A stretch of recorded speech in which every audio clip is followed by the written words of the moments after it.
now and recording each other. Make sure you can get a pretty good look at this. Of course, you want to have this material here. This is good to have for you. It's our little project course guide, and this is what we're doing tonight. So, not facing me. That's right. Please go to my SD card. I don't have any room left. Okay. How do you take video? Who's holding it like this? Knock it off! Hold it like this. The first thing you want to do is hold it in landscape mode. Now let's face it, most of the time when you are looking at video, you are either looking at it on a TV monitor type situation, which is landscape mode, or you're looking at it on your phone on YouTube. In either case, it's always landscape presented to you. If someone is holding their phone like this, and they put it on YouTube, or any other kind of media, World Star Hip Hop, whatever, it's got that annoying side is all fuzzy, or it's a black bar on the sides. It looks terrible. Landscape mode.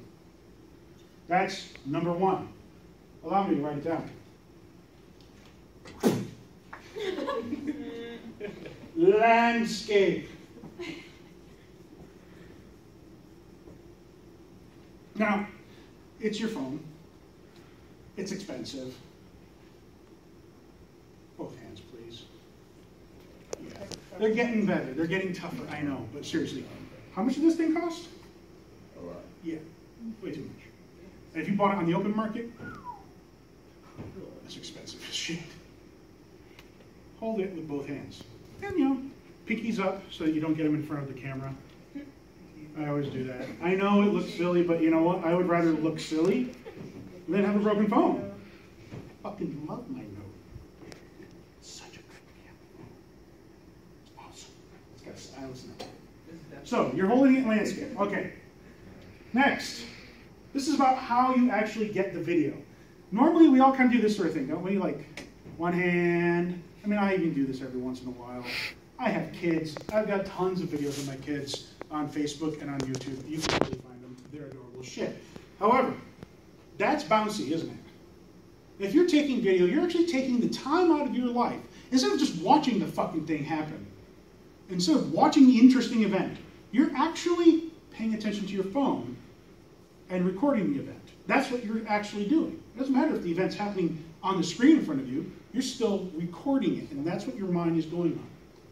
So if you're going to do that, you may as well get good footage.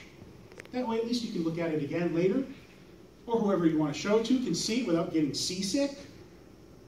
So, you have your both hands on there, elbows in. Elbows in, that's right. Let your elbows touch your rib cage, it's good. This makes it a lot more stable. In fact, you probably have already noticed it's more stable by having your elbows in. Landscape, two-handed. Elbows in.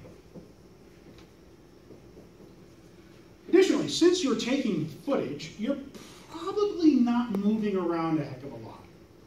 I'm willing to bet you're standing in one place. If you're recording the football practice so that you can review plays, which we do. We actually do this. We actually can get your hands on the cameras. We can put a laptop out there with Dartfish on it, that kind of stuff. You're not moving around a heck of a lot. You're probably following the ball. You don't want to do this to follow the ball. It's bouncy. Makes you sick. Think like you are a camera tripod. Elbows in, two hands, it's securely held. Turn with your core. Go ahead, turn with your core. See how nice and smooth that is compared to moving it with just your hand. When you move it with just your hand, it whips around a lot, bounces up and down. When you turn with your core and you're holding with both hands, you're even. You're well spaced. You can move smoothly and fluidly because you've got more core muscles. It's so much easier to do and it looks better. So, turn with core. Right? Cool. Next, I have a glance. So, your phone and every other camera out there, all of them have this fisheye lens effect. I'm not sure if you are familiar with it. Which means that the edges of everything gets bent and turn, because let's, I mean, if you look at your camera on here, it's a little bead, isn't it? It's a round bead. That means the edges of the screen are always going to be kind of skewed and bent. Now the technology is getting better, they're getting better at removing most of that, but it never really goes away. The center of your screen is always a better picture than any other part of the screen. It will always be that way with the kind of cameras that we have. As such, try to keep your subject within the middle 75% of the screen, right? You want to try to keep people in there. So there's a little margin on the outsides of about 7.5%, right? 7.5% all the way around. You're estimating it. Some camera phones, my phone has a grid, so I can actually see where the best portion of the screen is. Again, my phone's better than yours. So 75%, you want to stay within that center mass. Center mass. 75%. The middle 3/4 of your screen. And then the last one's kind of weird, but I bet you can all do it. The last one is just sort of weird. You're taking video. You're getting good video of whatever it is that you want. You're probably not moving around, but you're a human being. You're a dynamic, fluid object. You are mostly made out of water. You are covered in carbon-based polymers. All of us are a little jiggly, some of us a little bit more than others. We all bounce, can't help it. We breathe in, we breathe out. Our muscles have to contract, slow twitch, fast twitch muscles are trying to keep that phone stable. But you can utilize what your head utilizes. You're dynamic, take advantage of it. A little bit of a horse stance, right? Feet shoulder width apart, good stable stance. Feet maybe slightly skewed out, depends on your particular gait. Bend at the knee a little bit. I'm not talking like, unless you're like hardcore and you can do it, then go for it. Just a little horse stance, right? That way you can adjust. You can adjust as you need to. Now this keeps you smooth, fluid, able to turn, able to make quick decisions. That's that horse stance. But let's say you can't. You're tired. It's a rainy day. Field's muddy. You're on an incline. It's gravel. You're in barefoot. Ow! Fuck that shit. Become a tripod. So if you can't do the horse stance, you can do something better. Become a tripod. You have two ways of doing that. Number one, get to a wall. Everybody to a wall. Up here too. Go ahead. Everywhere. Move. Wall, door, whatever. Right? Now note how I'm standing here. You can do the same thing with the wall. I have my body up, shoulder against the wall. This foot against the base of the wall. Holding like this. I can turn to the core. It's great when you're in a door frame because you can go around the door frame. You can get a really big spread. My other foot is way out over here. So this is my inner foot. Here's my outer foot. I'm creating a triangle. A tripod. Nature's strongest shape is a triangle. It allows us to take all of the energy of our motion and just direct it here, direct it here, direct it here. It's not in the camera at all. Right?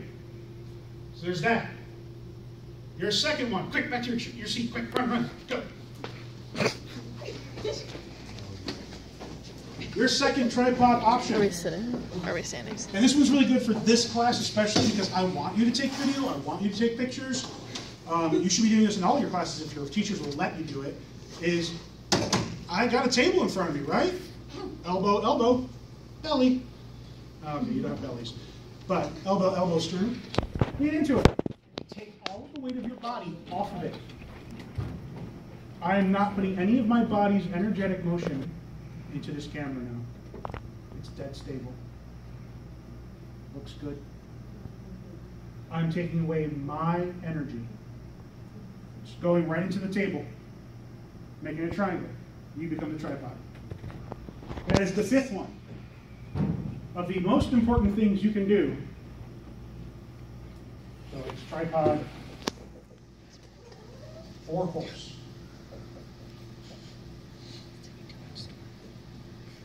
Now those are the things you can do to get good footage.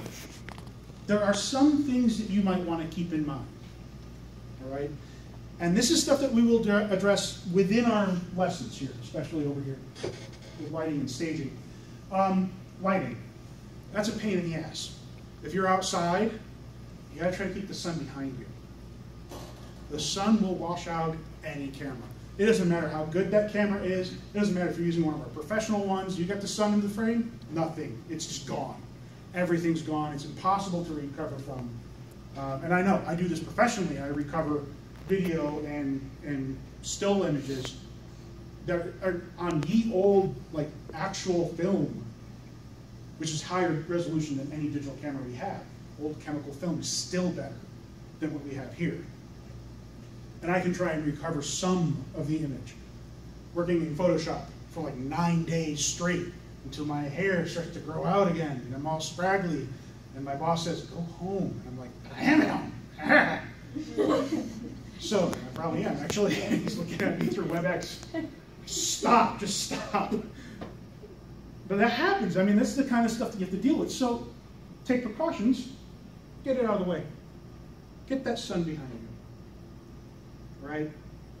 So you're doing your tripod, you're leaning against the wall, you're filming basketball game so that you can work on your plays afterwards. You're filming a client, how they're walking and their gait is outside on uneven terrain. You're trying to help them because they're recovering from ankle surgery. Get that sun behind you. That's this little extra bit here. Lighting. Light from behind.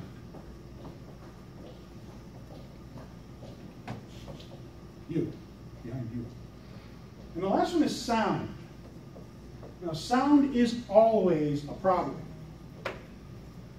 because sound is something that is oftentimes uncontrollable.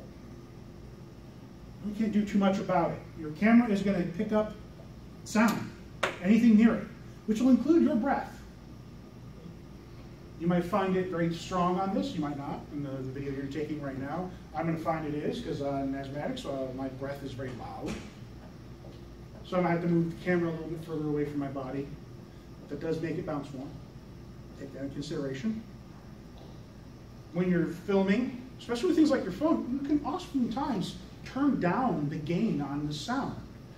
As to say, it's just not going to record sound as loudly. That helps. Look in the extra settings of your phone or the camcorder that you're using. Or, if you really want to get into it, you can buy a microphone pretty cheaply for your camera phone. And it uses just the 3.5 millimeter jack right there. You know, a lot of the phones are losing those jacks nowadays, but they still exist.